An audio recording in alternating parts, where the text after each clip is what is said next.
This my style is ridiculous.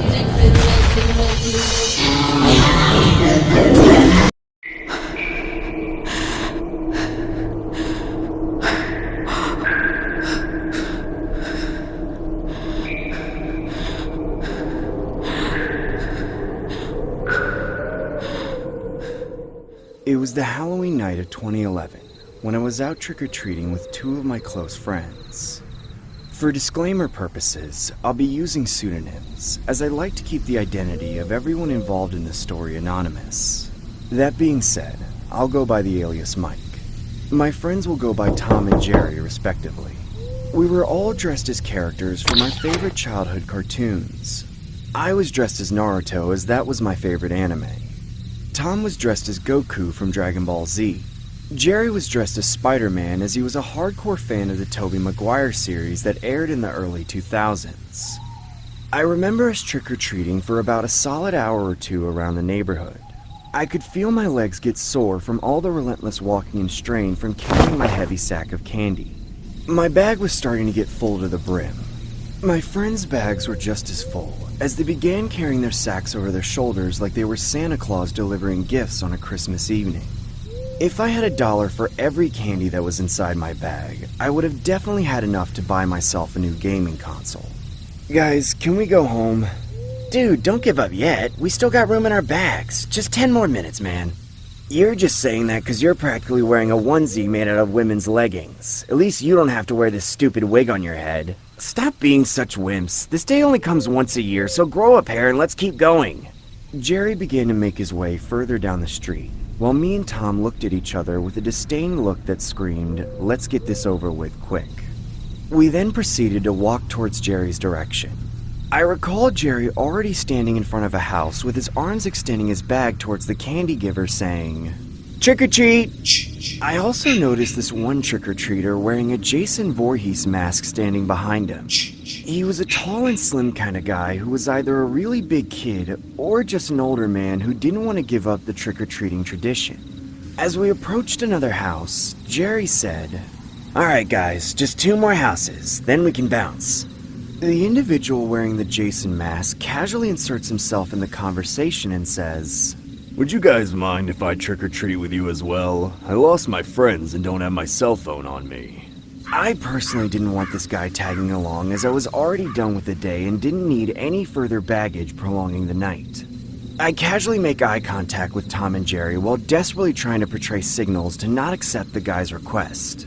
Jerry enthusiastically says, "Yeah, sure, let's go." "Thanks, guys. You made my Halloween so much better." We then proceeded to walk towards the next house while I began sulking under my breath saying, "Frickin' prick, since when was Jerry the shot caller?"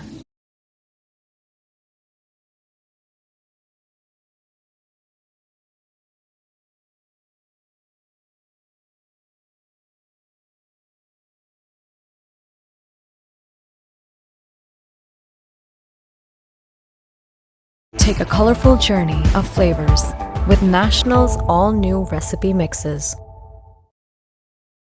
Boots Price Advantage now gives you 10% off thousands of Boots own brand products and savings on brands. Back when I was in community college, I worked at this pizza place that was basically in the middle of nowhere. It was located in a strip mall at the side of a highway in a pretty rural area, and there were just people dotted around the surrounded area that the store never quite went out of business.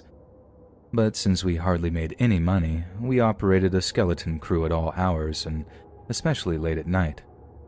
Sometimes it would just be 2 people in the store, me and one other guy. One would make the pies, and the other would drive them out to the customers. It wasn't always a perfect system, but we managed. Without a doubt, the best time to work was Wednesday or Thursday nights, simply because of how quiet it was. You worked a Wednesday or Thursday late shift and basically got paid to sit around on your butt and talk trash with your coworker. You'd maybe get 1 or 2 calls, nothing stressful, and that was that. But this one night, we get a call almost bang on 11 p.m., a half hour before closing. Any other time, we might actually be kinda angry, but it was just way too out of the ordinary for us to even be mad. Like, I think it was legit the first time we'd ever gotten a call that late. Now at the time, my coworker is out in his car having a quick smoke before we start our clean down, so I'm all on my own when I hear the phone. Part of me was like, just don't answer it, dude. But honestly, curiosity got the best of me.